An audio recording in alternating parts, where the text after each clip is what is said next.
Inaasikaso na ang labi ng overseas Filipino worker na nasawi sa sunog sa Hong Kong upang maiuwi dito po sa Pilipinas.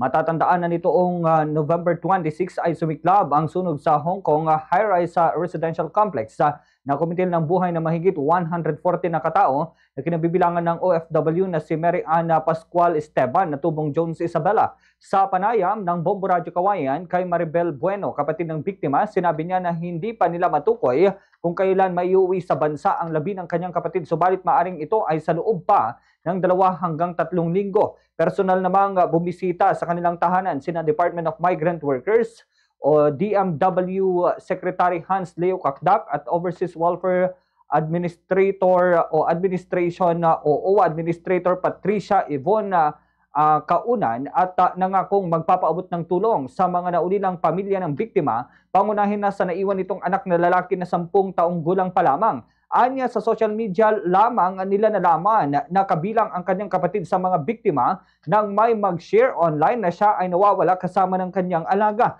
Nakumpirma naman ito sa pamamagitan ng kanilang kapatid na nagtratrabaho rin sa Hong Kong na siya ring nag-aasikaso sa labi nita roon. Ayon kay Maribel, masaya pa silang nag-uusap online ang kanyang kapatid na si Mary Ann noong Martes ng gabi, November 23, dahil sa nakatakda sana tayong umuwi ng Pilipinas ngayong Disyembre para rito magdiwang ng Pasko at Bagong Taon. Masakit man para sa kanilang pamilya, ang pangyayari ay nangako pa rin si Maribel na hindi nila papabayaan ang naunilan nitong anak. Ganito po ang bahagi ng pahayag ni Maribel Bueno, kapatid ng isa sa mga biktima ng sunog. Tuesday ng gabi po, ang saya pa po namin nung nag-uusap kasi nga po, December 16, sasalubungin po namin sila ng airport kasi talaga magbabakasyon po sila. Dito po sila magpapasko at New Year, ma'am.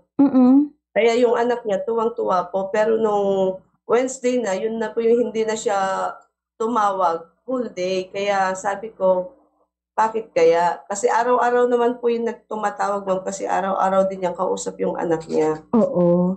Nakarating sa amin, ma'am, yung may nag-share na po ng video ng boss niya na sila ay missing nung alaga po niya. Yun po, nung tinawagan ko yung kapatid ko doon, yun nga po ay yung sunog pala ay sa building po nila.